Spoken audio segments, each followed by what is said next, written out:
Hey, folks, this is Mark Devine with the Unbeatable Mind podcast. Welcome back. Thanks so much for joining me today. Super stoked to have you here. As per SOP, I do not take it for granted.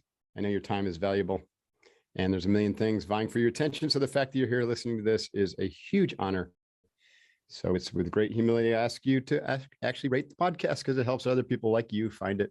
So if you want to be with like-minded people who are trying to make the world better, then help us out by rating the podcast and referring it to your friends. So hoo-yah to that. And also just quick note, you will be noting some changes, which I would like to think are upgrades to the show. We've hired a new producer. We're moving to a new platform. We're going to be changing the name of the show and all sorts of improvements. And also changing up some of our guest selection going forward. Those changes are slated to take place gradually, but then in full bore by mid-February or so when we relaunched kind of the Mark Devine website and etc. So cool stuff happening there. But hey, that's not why we're here. We're here today to talk to David Nurse. David, thanks for joining me. David is a former NBA coach. He's a performance optimization guy, right up, kind of in the same lane as the work that I'm doing. He has played professional basketball and has helped over 100 NBA players really up their game with his unique method of mindset and personal development. He's the best-selling author of Pivot and Go, which I think is also the name of his podcast or his brand. And he's coming out with a new book called Breakthrough in December 2nd, right, David, you said? Yep. Hey, thanks for joining me today. Super nice to meet you. I'm surprised it took us so long to meet in person, but I'm really stoked to get to know you today. Mark, it's an honor, man. And yeah, I've nerded out on your stuff for a long time, being an optimization coach and just like seeing how you push the needle in the envelope of like, how can you get that little extra bit? And after I was done playing professionally, which is more like, we could get into that, more like a Will Ferrell semi-pro overseas type of league, I got into SEAL Fit. So I like to think of myself as like an OG in SEAL Fit. So you're my those bands that you hear that nobody else really knows about yet, but you know about them, you're super into them. And then when they get big and massive, you're like, that's my guy. That's my guy. You're an OG SEAL Fitter. So dang, I love it. Hey, SEAL Fit's no joke, right? Man, if people think CrossFit is difficult, try SEAL Fit. That's all I got to say. In fact, you might notice that I'm sweating a little bit. Guess what I just finished doing? Just rocked it. An op-wad, yeah, with my wife. So 3-4 times a week, we come up to what used to be our office, which is now my man cave, although I can't say that with my wife present. It's our, man-woman cave. So I got my podcast studio, of course, a full kitchen. Then I've got my hyperbaric chamber in there now, and I've got my keto studio and all the old US CrossFit SEAL Fit equipment. Well, not all of it. We maybe 20% survived after we gave away and people kind of borrowed the rest permanently. So here we are, right? Nobody uses this place anymore because everyone's working remotely. So I come here every day during the week and just get busy, just slamming the weights, having a great old time. I'm in better shape now than I was 10 years ago. It's amazing. You know what? Like, I hope you never leave your place to go travel or anything. Like, that is my ultimate dream pad you have right there. So if you see some random stranger show up at your door one of these days, hey, come on down. Yeah. We're not easy to find, by the way. We're not easy to find, but if you can sleuth us out. We used to have, you knew this from the old days, but we used to have that beautiful, beautiful training center down in Encinitas, center of Encinitas. And, we spent $15,000 a month, which probably doesn't sound like much money now, but it was a ton of money for us. But it was kind of like our marketing expense because it was gorgeous. And all the early videos that we put out were in this facility that looked like Navy SEAL compound, right? We had this 5,000 square foot grinder in the middle, and we had pull-up bars ringing it. And then we had the little CrossFit gym. We had the martial arts studio, we had the yoga studio. And we ran these 30-day academies, warrior monk academies. That was where how it all got its start. We would take spec ops trainees in for 30 days. And we literally took one day off the entire month of training. So for 29 days, we trained from 0 dark 30 to 0 dark 100 at night, sometimes around the clock. And that's how Kokoro Camp was developed. The SEAL Fit Operators WODs were developed. Unbeatable Mind was developed. Kokoro Yoga was developed all out of that Petri dish those early years. You should have joined us, man. Yeah, at that time I was traveling all over the world, living out of cars and doing Really? basketball camps for anybody who would take me in. So I don't know where I was doing your workouts, but I was somewhere. That's Anyway, awesome. Tell man, us about, go I ahead. love how you live it, Mark. I love how you live it. Like you preach it. There's a difference between preaching and actually doing and living it. Yeah. You live it. And to come on here and be like, you know what? I'm in better shape than I was 10 years ago. Dude, you were in phenomenal shape 10 years ago. The guy I was watching in videos and everything, you're in better shape now. Like, I don't want to hang out with you. Well, I'm like, probably like you and some others, I'm proving that the mind is everything, right? And so if you want your body, I'm 58, if you want your body to be fit like a 30-year-old at 58, then train like a 30-year-old and just believe it. Totally. You know, literally believe it, see it in your mind, believe it, and then work it and watch it happen. Yeah. You know what I mean? Watch it happen. I ran into, let's see, about 2 years ago, I was in New York for some speech, or I don't know what it was, maybe a book launch. And I went to CrossFit Diablo, mainly because it was across the street from a hotel. It wasn't like I planned it, you know what I mean? But there it is. I couldn't not go in, right? So I went in and got a workout in. And this guy came up to me. He recognized me. He came up, hey, you know, Mark, I recognize you from SealFit. And I learned a story, and I wish I could remember his name right now. Someone listening will know. But he was a CrossFitter, CrossFit Games athlete. This guy, when I saw him, I said, maybe he's 50. Maybe he's 50. Not a wrinkle in his face, completely clear, strong, like really, really strong. Like not any sense of aging in this body. And the guy was in his mid 70s. Like, I think he was 79, and he was the oldest CrossFitter or something like that. And I just had such a great conversation, and it was really kind of like this. Like, he trains every day. He lifts weights every day, does a CrossFit workout every day. He stretches, you know, does his form of, you know, yoga. But most importantly, he believes that he's young. Mm-hmm. He believes that he's young.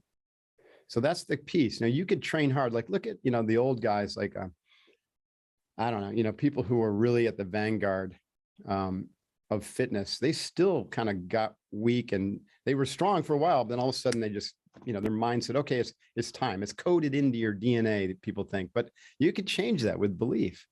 Oh, man. You know what I'm saying? And so had those people really believed that they could live to 120 or 150 with that kind of strength, they would have. So I'm really, really, I know I don't mean to steal the air here, but I know we can, I want to hear your thoughts on this, but we're entering a really, really cool area of human history, both, you know, rife with extreme danger and extreme opportunity. And the biggest opportunity is the transformation of the human mindset into one of belief about potential, true belief about potential. What are your thoughts on this? Oh, man, you couldn't have set it up any better. Like, first off, I want to say that you at 58, like, if I can be you at 58, sign me up. And I think it's a Mark thing. Mark Sisson's a really good friend of mine. He's in his mid 70s, jacked out of his mind. So maybe I changed my name. But no, really, honestly, like, I think potential is one of those words that gets thrown around that we just decide, like, okay, potential is placed upon us by somebody else. Somebody else, especially in the NBA, you hear it all the time. This dude has potential to be such and such. And you start to believe that it's a ceiling, it's a limitation. If you're a business person, they're like, well, your potential is $100,000 a year. And you're like, okay, if only I can make 100,000. But what if you change that up and said, well, no, why? Why isn't my potential $1 million? Right. So I think potential is a bunch of BS. And I love how you're describing what I call obsession, the beauty of obsession. It's not a bad term. No. Most people think, oh, I don't want to become obsessed. I got to be 80-20. I got to be, you know, balance. Balance is BS. Yeah. I don't want to be 80-20 loving my wife. I don't want to be 80-20 on the mission that God has put me on. So I think if you embrace this obsession word and realize your potential is literally what you decide it to be. Right. It is like we are the stories we tell ourselves. We have 50,000 self-talk thoughts per day. Most people, on average, 80% of those are negative. So you're already taking yourself out of the game.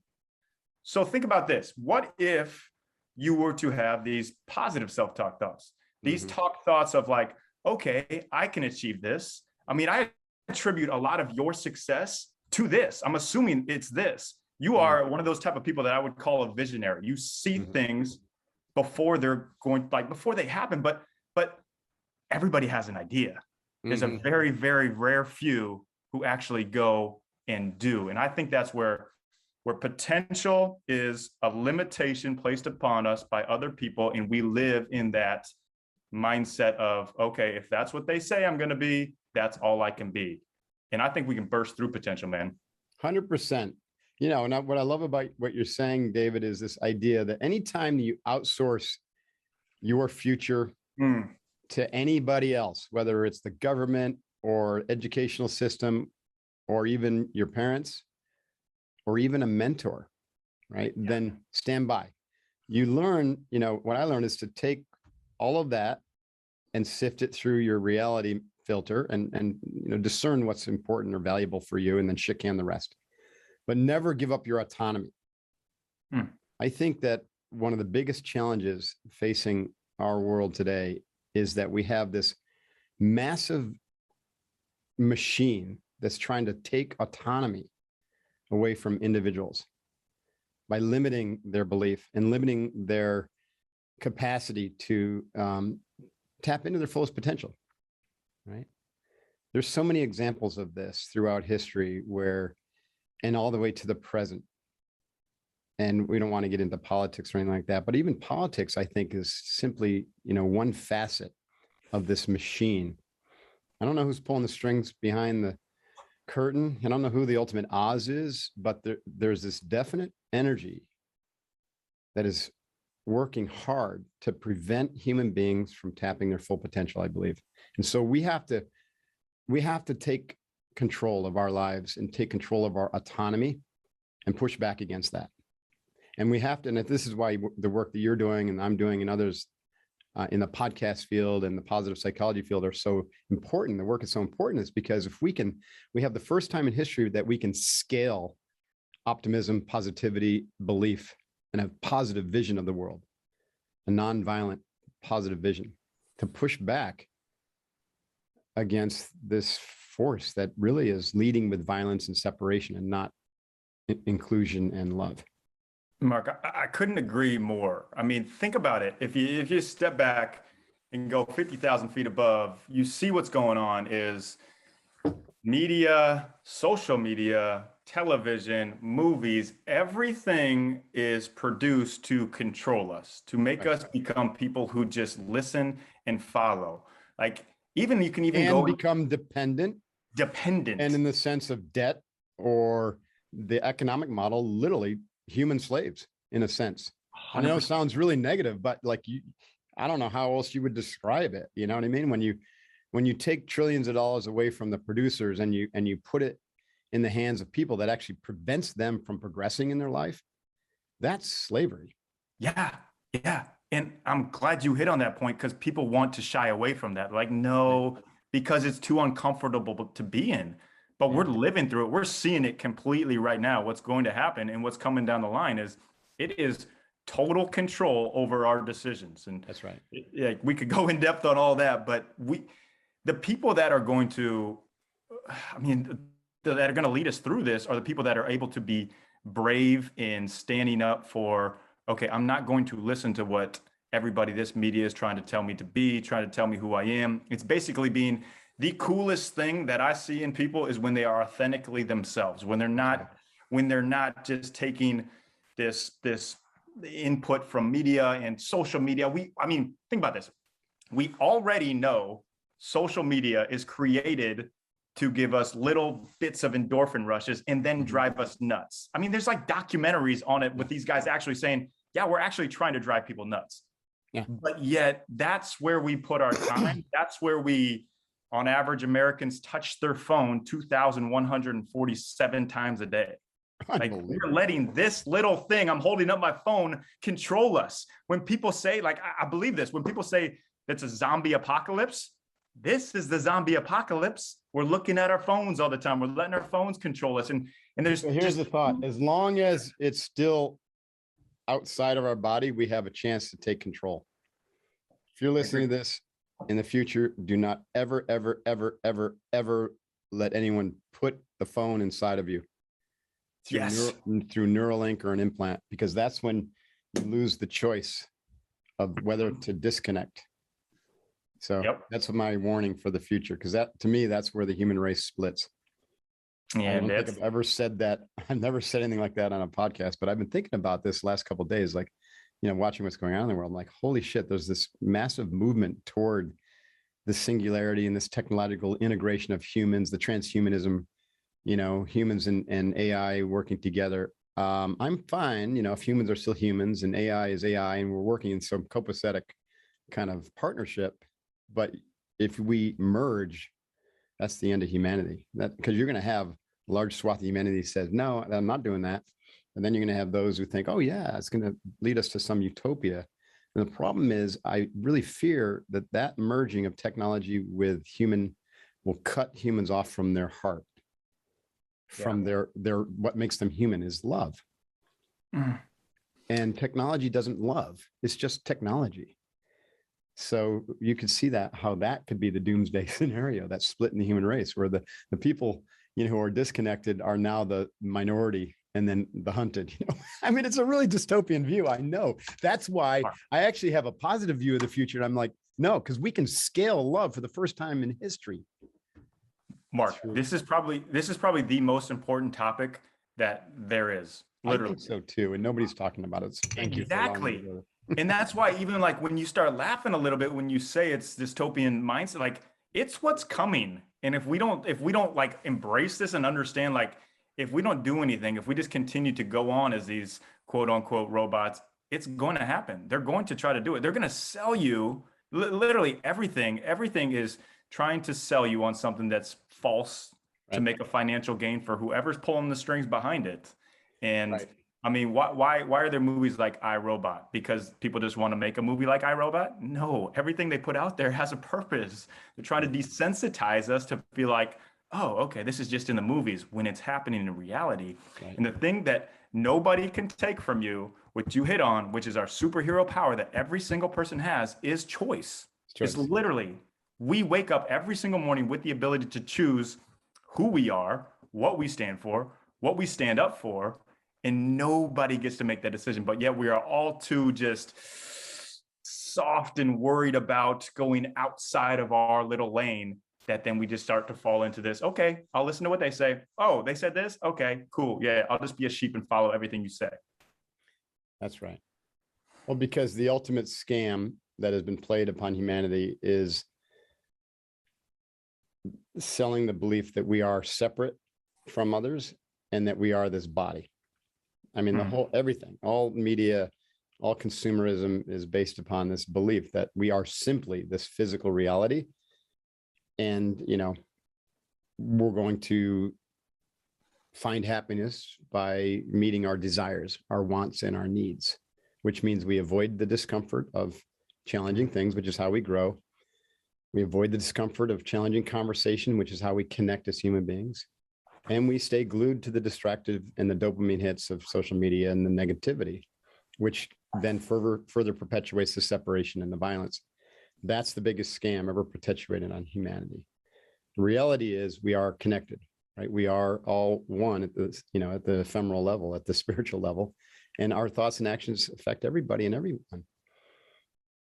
And so you're right. So choice, the more and more down the rabbit hole in slavery you go with regard to technological addiction, the less and less capacity you have to choose, because the choice gets taken away. And the more choices, the more autonomy you give up, the less willpower you have to make that choice that you're talking about, to disengage and to take your own path and go your own way and to be your own autonomous, fully free human being. This is the biggest challenge we face as humanity, is to take back our power.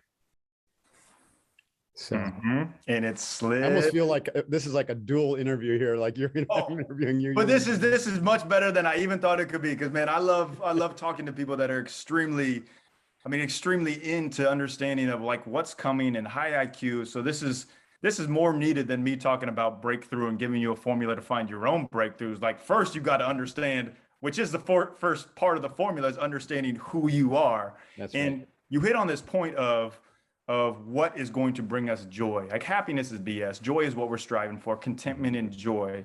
Mm-hmm. And there has never been somebody in the history of ever, and like mark this down, that got joy, life joy, full true contentment, if they're being honest with you, out of a bank account, out of having millions of followers. It's never happened. Never happened. There's never enough.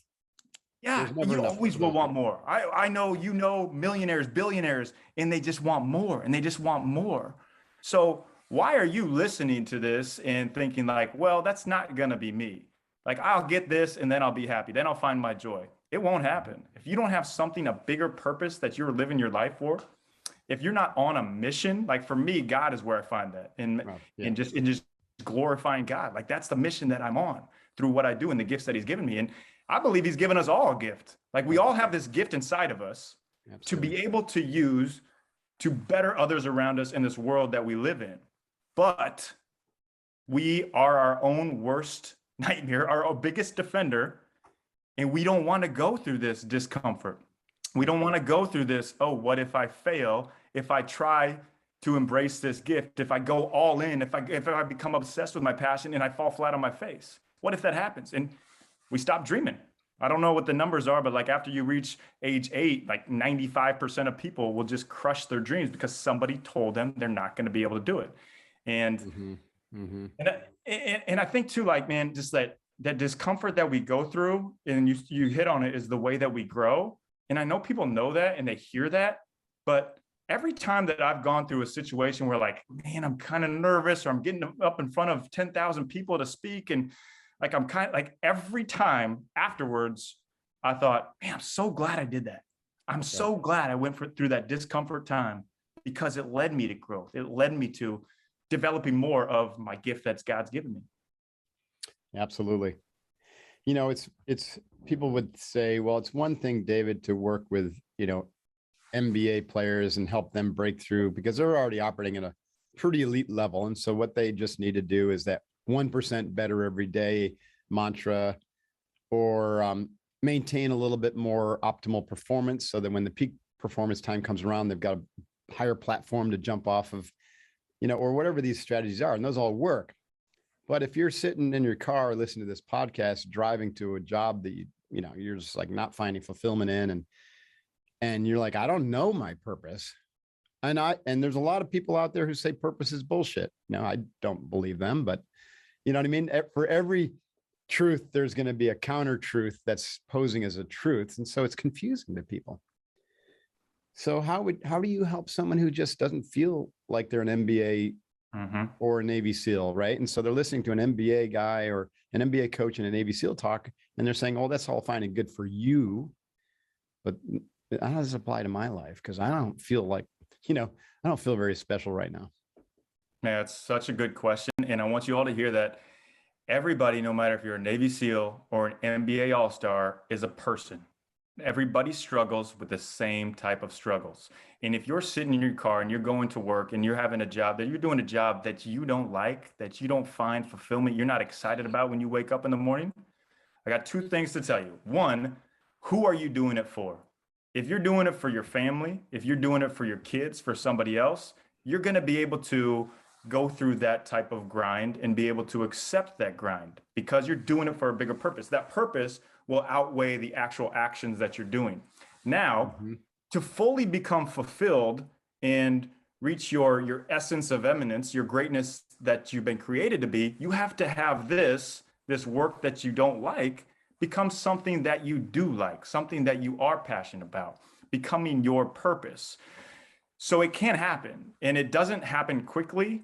And you don't have to go all in and say, well, you know what? I don't like working construction. I really want to be a painter. Now, I'm not saying just quit construction and go try to paint, but slowly continue to work on that. There's hours in the day that you can build in that you're not watching Netflix, that you can build on your craft and you can develop these skills if that is your passion. But to your point on purpose, and I know it's really popular to talk about start with your why. And I love that. It's a great Simon Sinek talk, but I would say start with your who. When you realize who you are at the core And this is where you gain ultimate confidence, not in your results, not in your NBA all-star bank account or stats or anything like that, but it's your true self-awareness, in meaning that like who you were created to be, as in terms of you don't worry about results, you don't worry about title or identity, and it all starts with your who. And I'll give you a quick story to give you that example of why it's so powerful. One of my best friends is Jeremy Lin, who went through this time in 2011, 2012 called Linsanity. And what this was, for you guys that don't remember, go look it up. It's like amazing. Linsanity was amazing. He came out of complete obscurity, literally was going to be cut from the New York Knicks 3 days later. And he gets his opportunity and he goes off. Man, he's going for 30-point games, game-winning shots, like game after game after game. This dude is the #1 trending thing in the world. Twitter, everything, news outlets, like for weeks. But like that's the proverbial top of the mountain. But instead of living in the appreciation for what he was doing, he was living in the what ifs. What if I can't keep this up? What will people think of me? What if I don't keep this pace going? And it drove him nuts.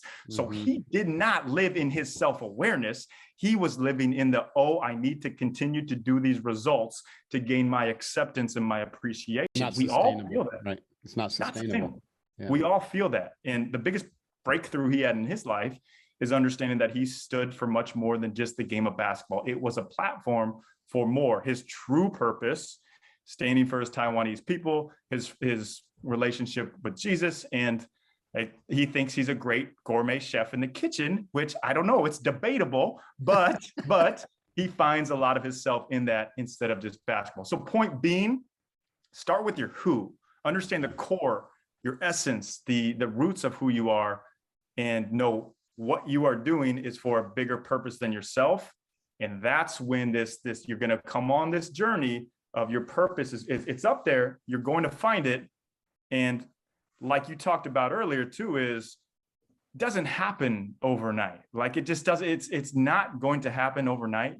Your quote unquote success will not happen overnight. It's going to be a long process. And the good thing is too, if you embrace this and understand this, that it's processed with daily relentless consistency, you'll separate yourself from 99% of the population, because everybody else is going to give up. They will. It'll get tough and they'll give up. Man, you said a lot there, and a couple of things that I want to ping on. The first is this definition of success, right? So you're right. Daily, consistent discipline, relentless discipline effort will lead you to success, but you got to, it's really important to define appropriately what that success is and what it looks like. That's the vision, right? And if success is starting with the metrics and the money, then you're going to be led to disappointment, because you're seeking an objective or external kind of measure. It's how other people measure you.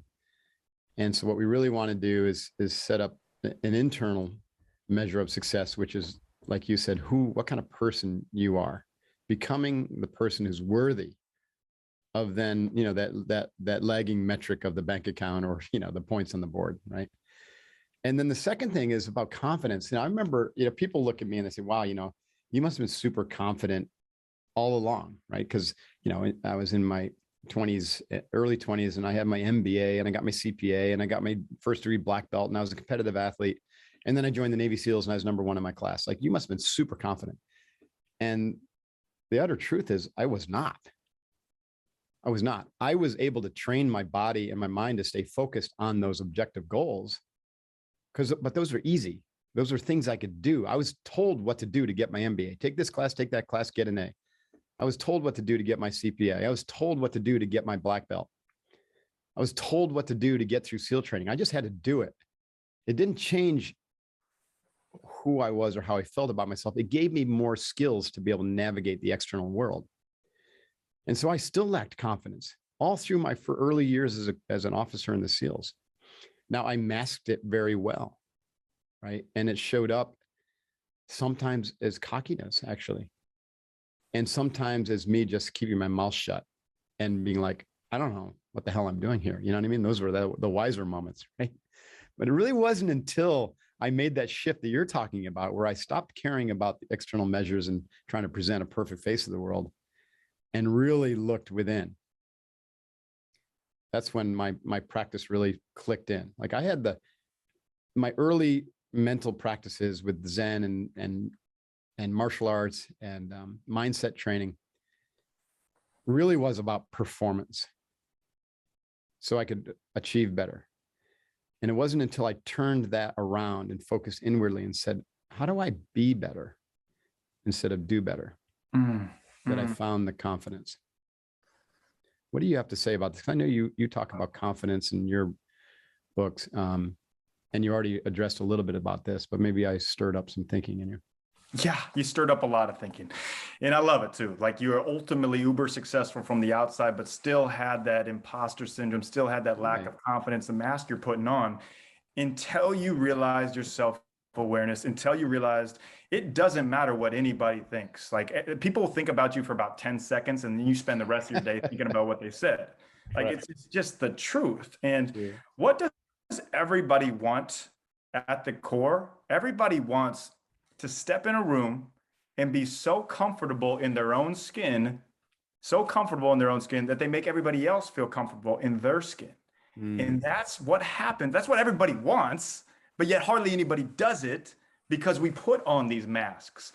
So I work a lot with NBA players and high performers in developing their confidence. And I have a 7 steps to unshakable confidence. I mean, we could go really in depth on that, but just to give you the overview, there's different steps you take to build your confident menu, your blueprint. And like people don't want to do, mindset skills are skills that you have to continue to work on. So you read this, you create your own 7 steps, and you do it daily. You want teeth that don't rot and smell, you brush your teeth daily. It's a practice. But the 7 steps, the first one is confidence through comparison. And most people will think, okay, that's not right. Like comparison, ooh, that's bad. But you see somebody who you can see yourself in, someone you want to be like, and realize, you know what? They got there. Why can't I get there? Instead of looking at it like, well, why me? It's why not me? So I would compare myself to the best NBA shooting coach, and I would watch everything he did, study everything he did. Chip England for the San Antonio Spurs. I even drove out to Las Vegas just for the opportunity to meet him. Now I wrote him letters, I emailed him, nothing, just for the opportunity to meet him, because I knew this dude is the best. I can be the best. I want to learn from him. And he saw all that work that I was putting in. He took me under his wing and he helped me along my journey to get started. But I would have never been able to get to that point of being a shooting coach for the Brooklyn Nets and one of the top NBA shooting coaches if I didn't see myself in somebody else and know they've taken those steps before me. Like there's really nothing that anybody's going to do that no one has done before. We're all our originals. We're authentically ourselves, but we're basically like a smoothie. We're a smoothie of different people that we learn from, we surround ourselves from. That's why it's so important to surround yourself with people who are positive, people who are driving you forward, people who are Power greens. Yes. And then we power greens and we throw in this smoothie in this blender with our own little sugar and spices on top, and that's who we become. So confidence through comparison, you hit on one. Confidence through word redefinement. Success doesn't mean what the world says. Failure doesn't mean what the world says. Like you decide. Rich life, what is your rich life? Is it a lot of money, or is it spending time with your family and the people that you love and pouring into them? You decide what your words mean. Confidence through highlight reel. Like we have these times in our lives that we think are just little, sparks of luck, these little, things that they just happen and they're lucky. We don't know how to recreate them. Hence the breakthrough formula that you recreate, but you can live in your highlight reel. So for NBA players, I have them every single day when they wake up in the morning, before they step on the floor for practice. And if it's a game day, before they step on the floor for the game, they'll watch a 2 to 3 minute clip of their best moments they've had in the NBA. That's awesome. And it just puts in your subconscious, it builds this myelin in your brain, this repetition, this muscle memory of, oh man, I did this. I can do this again. Like that's who I am. Most people will see these great successes as, well, gosh, I wish I was that person. But you are, but you have to live in it. So I agree with that. Oh, and by the way, you don't need a video of a past event. You can create your own highlight reel with your imagination. This is what that's what I learned when I was, one of the things that helped me be effective at Navy SEAL training was I already had that reel made in my mind of me just dominating training. but there was no videos of me going through SEAL training because that was in the future. So that's, Mark, I would love to hear yours. I would love to hear what your highlight reel is, and I can share mine afterwards, but I think this would be very valuable for people to hear. well, back then or now? Either one, both. It's interesting because on this point, anytime that I was going through transitions in my life, and my high rate reel wasn't I didn't call it that. I called it my future me vision, wasn't matching anymore. Then it tended to be a very confusing time, and also my performance and my success appeared to suffer.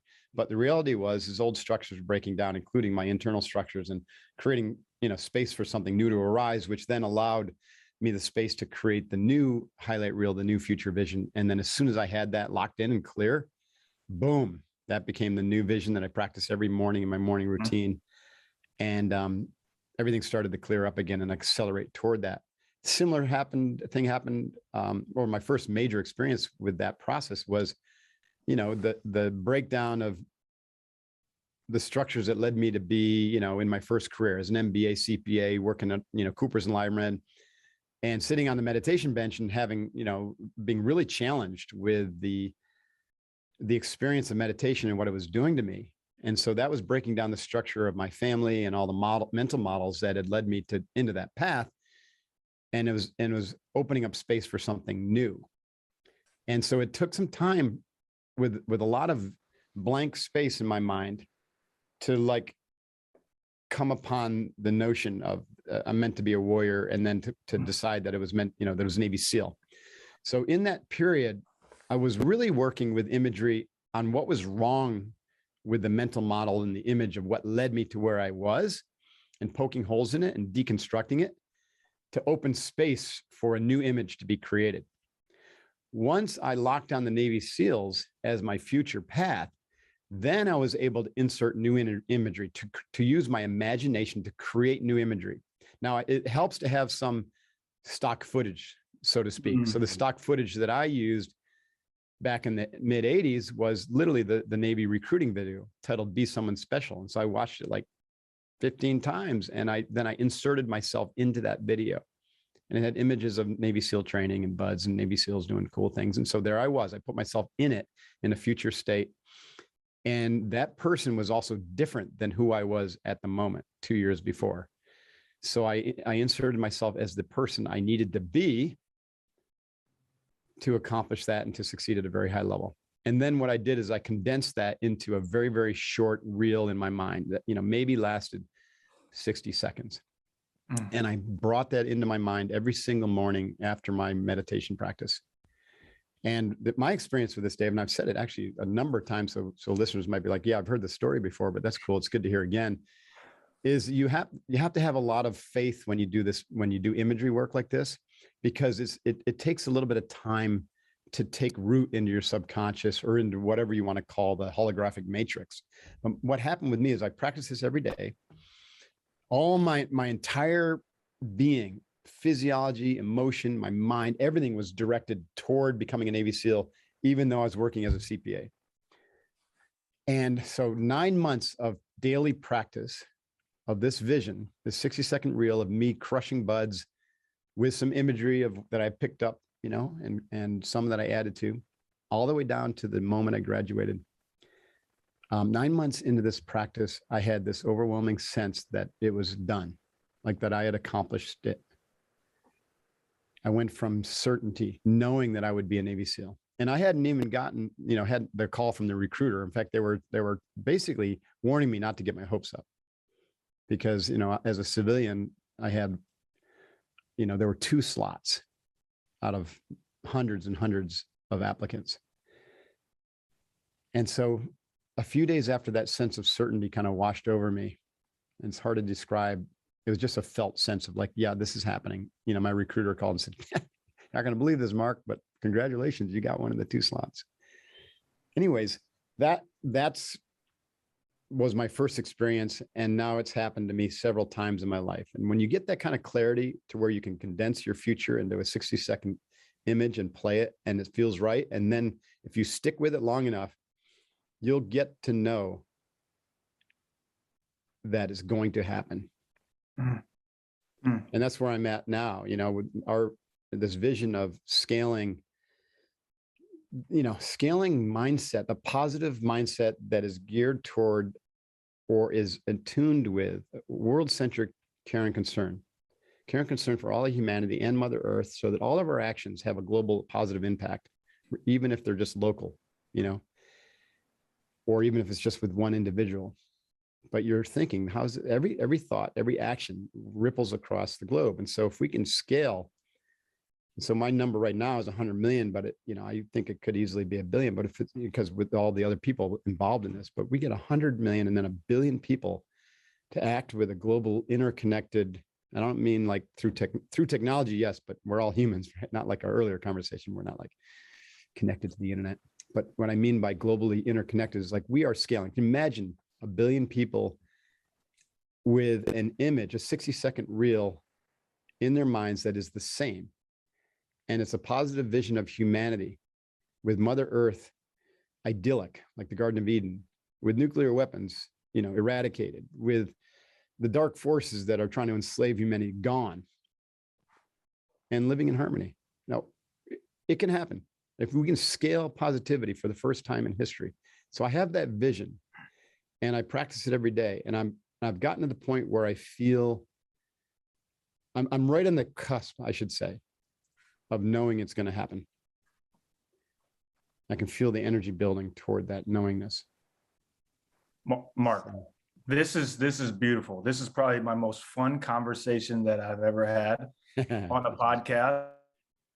And the book speaks for itself. Like, go out and read the book if you want to read the book. This is more powerful than any of that. So let me unpack this a little bit, because you hit on something I was going to ask you, what excites you, what you're moving to next as a visionary, but what needs to be created? Because yes, I see that same thing. I see it, the billion. Why not? That's only 1/7 of the population. We can do more of getting a group of X-Men. Like, I love the movies X-Men because they're the ones standing up and fighting against the world of what the world's trying to put them all in this little box and control them. And that's what's going on now. We need to get a group of X-Men, not masterminds where people just hang out and talk about things, right? Not action, but actual. This is the next step, Dave, is a platform. I love the idea of X-Men, but X-women as well. Totally. X-people, X-humans. Yes. A platform of individuals, or platform, I should say, of communities committed to, they don't have to have, they can be coming at it from different angles, and they can even use different words, but the ultimate aim must be the same, and the vision must be the same, because you can't have competing visions. So we have to figure out how to come together and clarify the vision of what do we want humanity to look like, right? And what do we want humanity's relationship with Mother Earth to look like, and with each other, and to keep it extremely simple. Like, for me, extremely simple is that, kind of like the Native American or the Native approach, not American, but just Native approach, is like human beings are stewards of Mother Earth. And when Mother Earth is healthy, we're healthy. When we're healthy, Mother Earth is healthy. It's a symbiotic, co-creative relationship. And furthermore, human beings, we can revel and enjoy our uniqueness, our differences, while recognizing the sameness and honoring the sameness in all of us. And that the final piece is that light and love is, whatever you want to call God, is the representation of that all is, all that is, right? And so that exists inside of us, all around us. We are that. And so anything that is less than light and love needs to be eradicated or moved away from. And you don't do that by fighting it. You do that by bringing more light into the world. Okay. That's a very simple kind of idea that could even be condensed a little bit more. Like, we need a manifesto that kind of says, a 3-point or 5-point manifesto that's very simple. And then we all, right, people who have millions of people who are training together, following each other, we all kind of come together and agree to those principles as a platform. And we scale that global mindset to push back against negativity. Man, hey, this is it. Like, this is the Garden of Eden. This is the beautiful utopia that it can happen. And I believe that it will happen. It's going to take a shit ton of work to do it. But just think about this. Like, when there's anything that is created as a movement, and whether you believe or not in Jesus as a savior, like that's what he did. He had 12 guys. He had this small group, misfits, different strengths around him that he put together, and they went out and they made a movement. They did a life It's changing. a movement that is continuing to this day, largely hidden from view. And his core teachings were co-opted and corrupted by the church, and has done a lot of damage, you know. To come on this together with me and be so passionate about how you can actually make actual change, because I even think like self-development, self-help, personal development is a bunch of BS in itself, because we cannot do it ourselves. Right. Well, it's kind of like the old idea of a yogi sitting in a cave. Like it's kind of self-serving, actually. In the world today, you know, we need teams of tribes. You know, I love that, actually. Teams of tribes that are all co-creating and co-developing. So you can't leave self-development behind, but self-development's got to be in service to the whole, right? Yes. It's got to be in service to the team. It's got to be in service to the global commons and the global community. Otherwise, you know, you could have self-development that gets co-opted for ego, or ego will always try to co-opt, right? Whatever increasing powers you develop as a human. And so we have to, as part of our self-development, you know, when you develop mindset and mental power, concentration power, and the ability to really influence a lot of people. And if you haven't simultaneously tamed your ego and allowed your higher self, your witnessing self, your spiritual self to be in charge instead of your ego self, then you might actually do more harm ultimately with that increasing power than good. Right. And so that you see that all the time. And then that plays out with, like, there's some incredibly mentally powerful individuals who create huge businesses and create huge, you know, success in the world, but they're miserable, or they're missing components. You know, look at Facebook as an example. No question that Zuckerberg is an extremely intelligent, very focused, very knowledgeable, very, you know, in a lot of ways, he's developed his mind like a yogi, and his business has done that. But wow, you know, they never ask along the way is this going to lead to, you know, good in the world? You know, and how are these decisions going to affect, you know, the psyche of people? Is it going to be good, or is it going to be bad? And now that we know that they actually knew that it was damaging and that they hid it. This is an example of what I'm talking about. Facebook should be deleted, and they, you know, maybe they get another do-over because hopefully they've learned their lesson. But, you know, as far as I'm concerned, they're done. Delete Facebook. Couldn't agree. Yeah, hashtag delete Facebook on this podcast. Man, I couldn't agree to it that more. Like the purpose of self-development is, yes, pouring into yourself, but so you can pour into others. That's the whole purpose of what the X-Men setup is. Like, you're all pouring into yourself, this group pouring into yourself, people coming in to pour into themselves, then to go out in your own communities, in your own little networks, and being able to pour into those people. That's the only way change is going to be made. And we see it even in the space that we're in. Like, we know the people that are trying to get like this huge platform to reach people for good, to reach people for purpose. And we also know the people who are trying to reach it for the look at me's and the likes and the financial gain. Right. And that's where it throws it to like the ego comes into play, and it ruins people because they see, oh, this is like it's almost like, here, let me give you this example. Like, the biggest thing that drives me nuts is when people, these professional athletes or high celebrities say, oh, I'm a follower of Jesus, thank you. And then they go out and live the complete opposite. And you're like, oh, you know what? That just did a lot worse than it actually did good, because now people are going to believe that that's what looks like following Jesus, living for yourself. And it's the same thing in this Facebook world, this self-development world, this taking in all this knowledge so that we can look good, when in essence, none of this stuff that we've been given is of our doing. It's God's gifts that we've been able to use through us.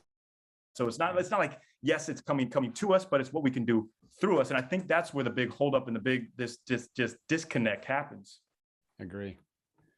And it all comes down to misidentifying with this body and this limited human existence as the main thing, as the only thing. Yeah. Yeah. Because then we're automatically starting from the position of lack, scarcity, separation, which then plays right into the story that I've got to claw out my existence at the expense of someone else. Yeah. Right. And so if we get rid of that story, and anyone who does the work of turning inward gets rid of that story eventually, right? Because when you turn in, when you recognize, one of my favorite kind of philosophical and meditative practices around that, comes from Ramana Maharshi, and that's, who am I? You're asking yourself, who am I? Am I this body? Am I this collection of accomplishments? And you ask those questions from a deep state of awareness, and the answer is no. I'm not the collections of accomplishments, and I'm not this body even. When I did this Tibetan Dzogchen practice, I learned that a few years ago.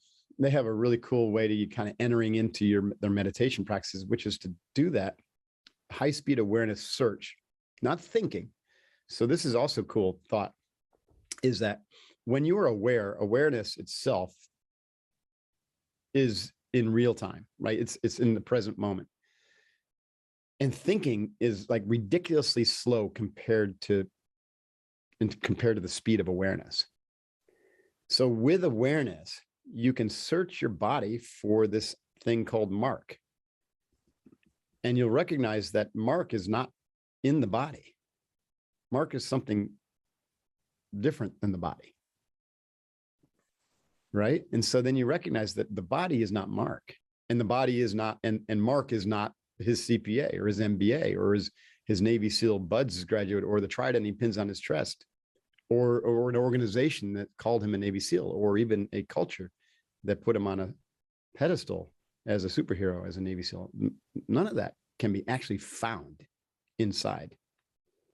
Mm-hmm. And then you start to look at the beliefs and the mental models that your parents kind of fed to you, or unwittingly, I might add, and sometimes wittingly. And you look at those and you're like, am I those belief structures and those mental models?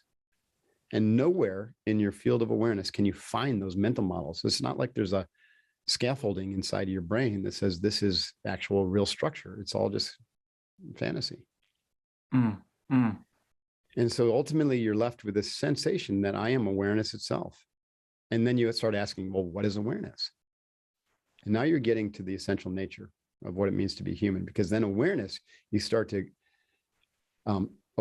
to reveal itself to itself through this process as love, as different faces or aspects of what we call love, right? So, not for people who get squeamish for that word, and insert joy, insert happiness, insert appreciation, insert forgiveness, insert stillness.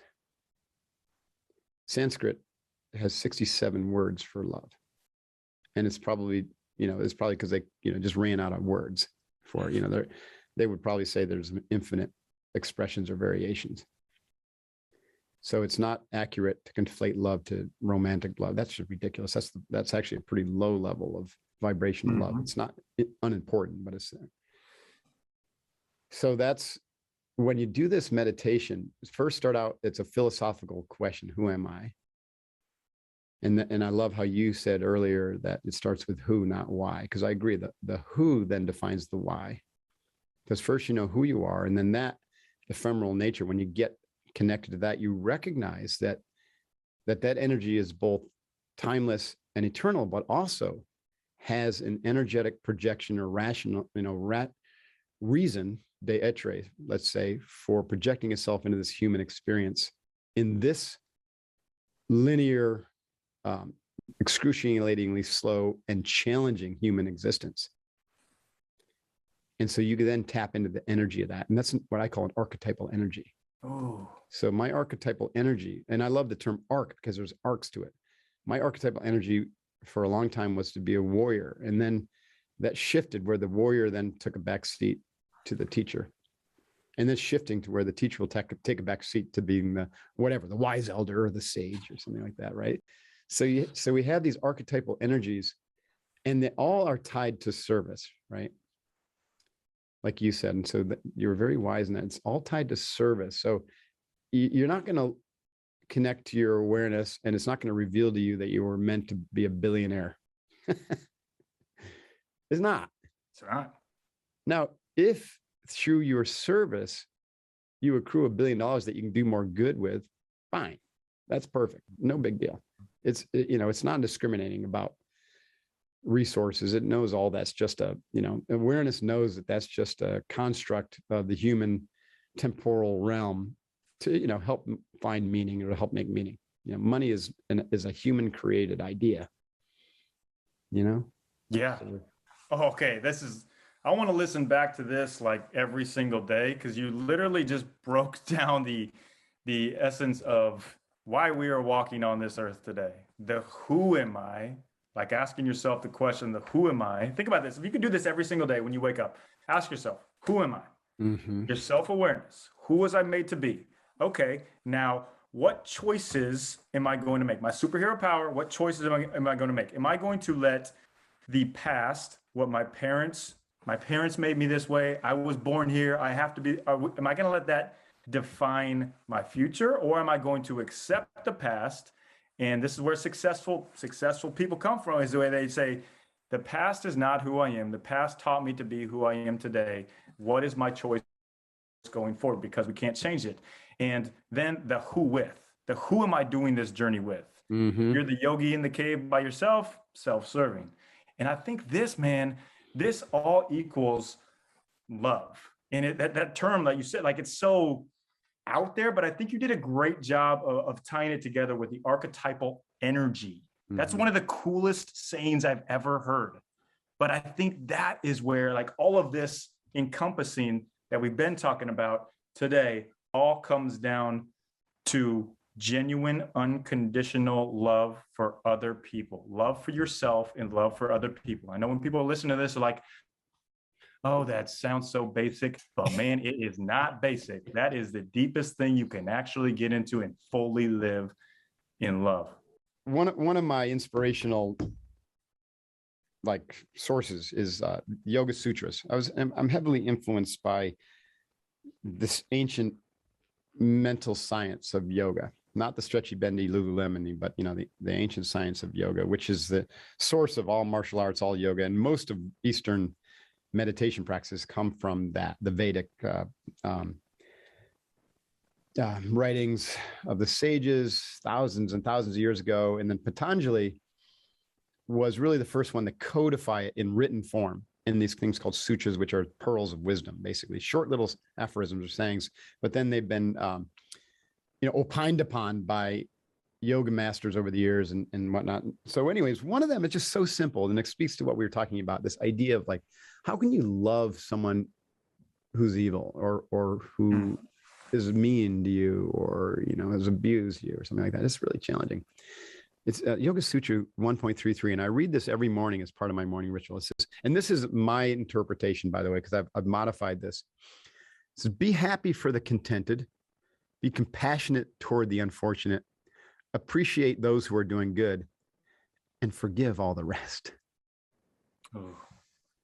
Yeah. Right? So, because here's the thing, David, as you know, that there are people who are born into this world and also evolved to like extremely high levels. And it's easy to put them on a pedestal. And it's easy to be like, oh my God, look at Mother Teresa. She's doing so much good in the world. And that's great. You should appreciate people like that. And then there's people whose their karma is to be evil. Right? Like either for whatever they've done in the past life or whatever, you know, trips them up. They're evil. They do bad things. And if we confront them with evil, then we become like them. If you fight fear with fear, you leave a carbon copy on yourself. If you fight anger with anger, you leave a carbon copy on yourself. This plays out with whether you're talking about an individual or a family. Look at the Hatfields and McCoys, football teams, or nation states. The only way to fight evil is with love. And I'm not saying you go out and embrace the murderer, I'm not talking about that. I'm saying you don't fight like with like, you just bring more light into the world, because darkness can't exist in the presence of light. Oh, evil with evil. That is like, just breaking that down. Like, that is how the majority of us, if something bad happens to us, we want to take it out on them. Yeah. We want to eye for an eye. That's why the Old Testament has some corrupted knowledge in it. Like, eye for an eye does not work. No, I totally agree. And I think that's a disconnect too. Like, Jesus came down to just negate that. We don't have to do sacrifices. We don't have to do this Old Testament brutality. But what he does, I mean, exactly is that. Like, the evil, you fight it with love. And there's real evil in this world. So if people out there listening 100%. want to think like, well, no, there's not really. Oh yeah, there is. We're seeing it go on right now. But it is one of the hardest things to do, Mark. Like, I was just say that. It is. As human nature, we want to get back. We want to have revenge. We don't want to forgive. But one of the most freeing things that I've ever done is when people, I've been burnt so many times in business, with friends, just been burnt. And I hold on to it. And then I'm like, you know what? This is just driving me nuts. So in the end, these people that burnt me are double winning because it's also driving me nuts. That's right. And one of the biggest things that I've been able to do now is yes, it sucks, it hurts, but I forgive them. I don't forget. I'm not going to go back and be like, hey, I forgive and forgive. Doesn't mean you have to go be buds with them again, right? Yes, but you forgive it and it frees up yourself. Man, everything starts with your mind, right? So my experience of you is in my mind right now. Mm-hmm. So my experience of a narcissist who really damaged me is in my mind. So just to piggyback on what you were saying, so if I continue to hold resentment against an individual who harmed me, then that resentment is in my mind and I own it. I can't get rid of it because I'm holding on to it. And so that resentment, that negative energy is slowly debilitating me. Over time, you have enough resentments build up that you hang on to, and you're crippling yourself. And that shows up in anxiety and depression and disease. Oh, and you say, well, it can't, it's they did it to me. And you're like, no, but then you're doing it to yourself. And oh, by the way, you likely attracted that energy anyways, with your underlying energetic field, right? We're projected, like we projected that energy, we attracted it. Then we get hurt, and then we blame, and we hold on to the resentment, which does more damage. And then we attract it again because we're holding on to that energy. And then, and this becomes a vicious cycle, and people can get trapped an entire life, and they wonder why they're not happy and why they're unhealthy and why, because they have not learned to release all of that negativity and let go. When you let go, then it's not like you have to go out and find the more positive energy, the light and love. It just starts naturally flowing because it wants to be in you. It's your natural state. Yeah. And so this is one of the most profound things is you want to be more positive, stop being negative. Don't try to be positive, stop being negative. Right. And I know all sorts of happy, glad people who are trying to be positive, and it's just like they put another coat of paint on their body with a smile on it, and you feel their negativity underneath it. Behind it, man. Yes, it's not like I so good. This is so good. Like I'm not going and spraying different cologne on me every single day. Like I'll wash it off in the shower because I'm not putting that other coat on. And man, this comes back to the point that I was talking about with we are the smoothies, the different ingredients of people around us. But if you have those, like if I'm throwing rotten bananas, if I'm throwing stinky sardines into my smoothie, that shit ain't tasting good. That sounds horrible. Thank you. It does. I know. Maybe although there is always the discussion about how bad you let the banana go before you put it in your smoothie. You know what I love, Mark? We could go in depth on basically any point that I bring up. Like I said, rotten bananas. You're like, well, you know what? I mean, the starch, if it's green, it might be better, and then it becomes ripe. Oh, you said sardines. Now the omega-3 fatty acids are very high, great for the brain, so it's not really that bad. But it's about the stench, though. It's about the taste of the sardines. Yeah. All I know, Mark, is we have got to start this X-Men group, and I'm not even kidding. I know friends of mine like Ed Milet, Rich DeVinny, John Gordon, just to name a few. Yeah, I love those guys. Into this, man. I'm like, All right, well, let's brainstorm on where to go. And anybody who's listening wants to be part of the X-Men and has platformic ideas, like how do we platform this and with a digital unicorn platform where we can speak to everybody across the globe in real time. This is what I'm working on doing with my company, but like my company, it's challenging because I'm working still with kind of old structures, and I think we need to be, we need to get out 5 years ahead and build for the future. Yeah. So there's a new form that this will take, and it can't, like I said, we got to lead with what's right for humanity and let the chips fall in terms of like old school thinking about, well, is it LLC or is it, is it a nonprofit, or all those organizational structures are corrupted by the government anyways. And we've gotten to the point, this is a little bit of a tangent, kind of back to this, how we started an hour ago or an hour and a half ago, is like, I can't stand that every decision I make includes taxes. Like I can't stand, like I want to go invest in something, but I have to sell some assets. Oh God, and now I got to pay taxes. And oh my God. And so all those structures, like nonprofit, I have a nonprofit. It's very unwieldy to do good work through a nonprofit. So I'm advising people, just create a regular company and just do good work through that company. Because it's not worth all the regulatory bullshit sometimes in this day and age to have a nonprofit. Yeah. Or start a church. I don't care. But like, they make it so hard. The whole structure of our government is so broken and so built for, I don't even know. It's so unfair, right? I get it. And there's got to be new structures that grow in the weeds around it. I'd love to, here's a crazy thought, and I'll probably get this thing pulled from YouTube for saying this, is like, when we have 1 billion people platform, the way to change government is to all agree to stop paying taxes. Mm-hmm. You want to scare the shit out of the federal governments. Stop paying taxes.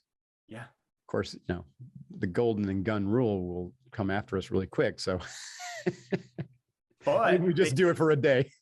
Yeah, but they can't come after everybody. If everybody stood together for actual, like, creating real structures instead of just complaining about them like everybody does, like if everybody actually stood for the brokenness that's going on, there will be change made. But people are too afraid because there's going to be some martyrs that are taken because they feel alone, because they've been taught that they're separate and that they're standing alone. That's why, like, oh my God, everyone is afraid to step up and stand out, or stand up and step out. Works both ways. But you're right. If we have the X-Men and a global platform, and we can speak with a single voice while we also speak with our own voices, and there's honor and integrity, and we lead with light and love, man, that's a force to be reckoned with. Yeah. And that's creating your own platform. Because right now we operate on other people's platforms. We're renting space. Like when Instagram and social media went down for that day for hours, everybody's like, oh my gosh, my life's work is over. They can do that anytime. Like, we're operating on this rented space. We have to create our own platform away from what is the government, from ultimately taxes and all this just maniacal control they have on us. Yeah. And it's something that is like, people can't grasp because they've never seen it done before. But actually, that's where beautiful utopia actually lives. You're right. In the past, it was just individual voices, right? Mm-hmm. John Lennon, Martin Luther King, Mahatma Gandhi. What happened to them all? They got killed by the system because they were too speaking the truth. They were hitting the mark, dead center, right? Mark, this has been a ton of fun, man. I'm coming down there to Encinitas, and we're going to continue this. I love it. For sure, man. Dude, such a blessing being able to be on here and just talk about real life, actual meaning, deep stuff. It's so cool because it's cool. I feel like we were talking over a beer. I hope people found a lot of value in this conversation, or inspired, or maybe scared, or maybe, want to be part of the X-Men. It'll land where it lands. So thank you for your time. Thank you. I look forward to following up. Hoo-yah.